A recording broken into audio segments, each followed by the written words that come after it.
നമസ്കാരം പ്രിയപ്പെട്ടവരെ. V D Satheesan നേതൃത്വം കൊടുക്കുന്ന UDFന്റെ വിജയം ജനാധിപത്യത്തിലൂടെയാണെന്ന് ഇനിയും നിങ്ങൾ വിശ്വസിക്കുന്നുണ്ടോ? ജനങ്ങളെ, ന്യൂനപക്ഷങ്ങളെ, നിങ്ങളെ വി ഡി സതീശൻ സവർക്കർ വഞ്ചിക്കുകയായിരുന്നു. ആട്ടിൻ തോലണിഞ്ഞ ചെന്നായയുടെ വേഷത്തിൽ സംഘപരിവാറിനു വേണ്ടി അവർ നിങ്ങളെ പറ്റിക്കുകയായിരുന്നു. BJP LDF ഡീലെന്ന് ഉറക്കെ നിലവിളിച്ച് നിരവധി തവണ അത് ആവർത്തിച്ചു പറഞ്ഞ് ന്യൂനപക്ഷങ്ങളെ തെറ്റിദ്ധരിപ്പിച്ച് ആദ്യം ന്യൂനപക്ഷങ്ങളെ വി ഡി സതീശൻ സവർക്കർ കൂടെ നിർത്തി.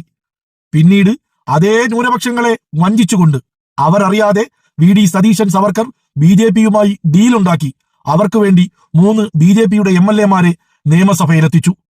പിന്നീട് റിസൾട്ട് വരുന്നതിന് തൊട്ടു മുൻപ് ചാർട്ടേഡ് ഫ്ലൈറ്റ് തയ്യാറാക്കി മംഗലാപുരത്ത് പോയി സംഘപരിവാർ നേതാക്കളെ കണ്ട് രഹസ്യ കൂടിക്കാഴ്ച നടത്തി. പിന്നീട് നാം കണ്ടത് RSSന്റെ മുഖപത്രത്തിൽ വി ഡി സതീശൻ സവർക്കറെ പുകഴ്ത്തിക്കൊണ്ട് ലേഖനമെഴുതുന്നു.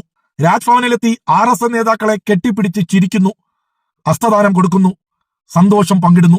കേരളത്തിന്റെ ചരിത്രത്തിൽ ആദ്യമായി സത്യപ്രതിജ്ഞാ ചടങ്ങിൽ വന്ദേമാതരം മുഴുവൻ ചൊല്ലിക്കുന്നു. പിന്നീട് മറുനാടൻ മലയാളിയുടെ എഡിറ്ററായ റോയ് മാത്യുവിനെ വി ഡി സതീശൻ സവർക്കറുടെ മീഡിയ സെക്രട്ടറിയായി നിയമിക്കുന്നു. അവസാനം സംഘപരിവാർ ഏജന്റായ ചീഫ് ഇലക്ഷൻ ഓഫീസറായ രത്തൻ യു ഗേൽക്കറയെ വി ഡി സതീശൻ സവർക്കറുടെ ചീഫ് സെക്രട്ടറിയായി നിയമിക്കുന്നു. നിങ്ങൾക്ക് ഒരു അതിശയവും തോന്നുന്നില്ലേ ജനങ്ങളെ? നിങ്ങൾ വഞ്ചിക്കപ്പെട്ടിരിക്കുന്നു എന്ന് നിങ്ങൾക്ക് മനസ്സിലാകുന്നില്ലേ ന്യൂനപക്ഷങ്ങളെ? ഇതേ ഡീൽ പശ്ചിമ ബംഗാളിൽ നടന്നപ്പോൾ, അതായത് പശ്ചിമ ബംഗാളിലെ ചീഫ് ഇലക്ഷൻ ഓഫീസറായ മനോജ് കുമാർ അഗർവാളിനെ അവിടുത്തെ മുഖ്യമന്ത്രിയുടെ ചീഫ് സെക്രട്ടറിയായി നിയമിച്ചപ്പോൾ ഇത് BJPയുടെ ഡീലാണെന്നും ഇത് ജനാധിപത്യ വിരുദ്ധമാണെന്നും ഘോരഘോരം പ്രസംഗിച്ച രാഹുൽ ഗാന്ധി ഇന്നെവിടെ? നിശബ്ദത പാലിക്കുമ്പോൾ നിങ്ങൾക്ക് അതിശയം തോന്നുന്നില്ലേ? ജയിക്കാൻ പോകുന്ന സീറ്റുകളുടെ എണ്ണം 100 അതിലധികമോ എന്ന് വി ഡി സതീശൻ റിസൾട്ട് വരുന്നതിന് മുമ്പേ പ്രഖ്യാപിക്കുന്നു. 12 മന്ത്രിമാർ തോൽക്കുമെന്ന് പ്രഖ്യാപിക്കുന്നു. ചിലപ്പോൾ ഒന്ന് കൂടുമെന്നോ ഒന്ന് കുറയുമെന്നോ പറയുന്നു. ധർമ്മട മണ്ഡലത്തിൽ കേരളത്തിന്റെ പ്രിയപ്പെട്ട മുഖ്യമന്ത്രിയായിരുന്ന സഖാവ് പിണറായി വിജയൻ ആദ്യ റൗണ്ടുകളിൽ പിന്നിലാകുമെന്ന് കൃത്യമായി പ്രവചിക്കുന്നു. എന്നിട്ടും നിങ്ങൾക്കിതിൽ ഒരു അസ്വാഭാവികതയും തോന്നുന്നില്ലേ പ്രിയപ്പെട്ടവരെ? ഒന്നോർക്കുക, കോൺഗ്രസ് എല്ലാ സംസ്ഥാനങ്ങളിലും ആ സംസ്ഥാനങ്ങളെ BJPക്ക് തീരെഴുതി കൊടുത്തതുപോലെ കേരളവും തീരെഴുതി കൊടുക്കുന്നു. ഇനി നിങ്ങൾ എന്ത് ധരിക്കണമെന്നും ഇനി നിങ്ങൾ എന്ത് കഴിക്കണമെന്നും നിങ്ങൾ ആരോടൊക്കെ കൂട്ടുകൂടണമെന്നും ആരുമായൊക്കെ സഹകരിക്കണമെന്നും ഇനി അവർ തീരുമാനിക്കും. ഇന്ന് നിങ്ങൾക്ക് പൊട്ടിച്ചിരിക്കാനും അട്ടഹാസിക്കാനുമുള്ള സ്വാതന്ത്ര്യമുണ്ട്. ഒരുപക്ഷെ നാളെ നിങ്ങൾക്കൊന്ന് പൊട്ടിക്കരയാനുള്ള സ്വാതന്ത്ര്യം പോലും നിഷേധിക്കപ്പെടും. സംഘപരിവാർ നിങ്ങളെ പടിവാതിക്കൽ എത്തിയെന്ന് നിങ്ങൾ തിരിച്ചറിയുക. ഉത്തരേന്ത്യയിലെയും പശ്ചിമ ബംഗാളിലെയും ഇന്നത്തെ ന്യൂനപക്ഷങ്ങളുടെ അവസ്ഥ കണ്ടെങ്കിലും നിങ്ങൾ പാഠം പഠിക്കുക. CPMന്റെയും ഇടതുപക്ഷത്തിന്റെയും നേതൃത്വത്തിൽ പ്രക്ഷോഭങ്ങൾ തെരുവിലുണ്ടാകണം. ഇടതുപക്ഷക്കാർ മാത്രമല്ല, ജനങ്ങളും തെരുവിലിറങ്ങണം.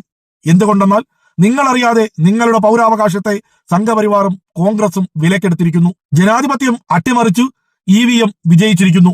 ഇടതുപക്ഷത്തിന്റെ ഉരുക്കുകോട്ടകളിൽ ഇടതുപക്ഷം നിലംപൊത്തിയപ്പോൾ നിങ്ങൾ തട്ടഹസിച്ചു. പക്ഷെ ഒന്ന് ചോദിച്ചോട്ടെ, അതിലേതെങ്കിലും ഒരു മണ്ഡലത്തിൽ ബാലറ്റ് പേപ്പറിലൂടെ ഒരു തിരഞ്ഞെടുപ്പ് നടത്താൻ നിങ്ങൾക്ക് ചങ്കൂറ്റമുണ്ടോ? അപ്പോഴറിയാൻ പറ്റും ഈ നടന്ന ജനാധിപത്യത്തിന്റെ അട്ടിമറിയെക്കുറിച്ച്. കുഞ്ഞാലിക്കുട്ടിക്ക് 85,000ന്റെ ഭൂരിപക്ഷം കൊടുത്തവരോടും പിണറായി വിജയനെ റൗണ്ടുകളിൽ പിറകിൽ നിർത്തിയവരോടും ഞങ്ങൾക്കൊന്നേ പറയാനുള്ളൂ. അവസാന ശ്വാസം വരെയും വർഗീയതയ്ക്കെതിരെ സംഘപരിവാറിനെതിരെയുള്ള പോരാട്ടം ഞങ്ങൾ തുടരുക തന്നെ ചെയ്യും. അവസാന സഖാവിന്റെ ശ്വാസം നിലയ്ക്കുന്നത് വരെയും ആ പോരാട്ടം തുടരുകയും ചെയ്യും.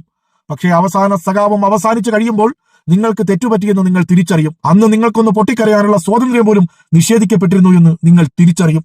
യാഥാർത്ഥ്യങ്ങൾ മനസ്സിലാക്കുക, പ്രക്ഷോഭങ്ങൾ ഉയരട്ടെ. ഈ ജനാധിപത്യ അട്ടിമറിക്കെതിരെ ഓരോ കരങ്ങളും ഓരോ മനുഷ്യനും സമരമുഖങ്ങളായി മാറട്ടെ. എല്ലാവർക്കും നന്മകൾ നേരുന്നു. ലാൽ സലാം പ്രിയ സഖാക്കളെ.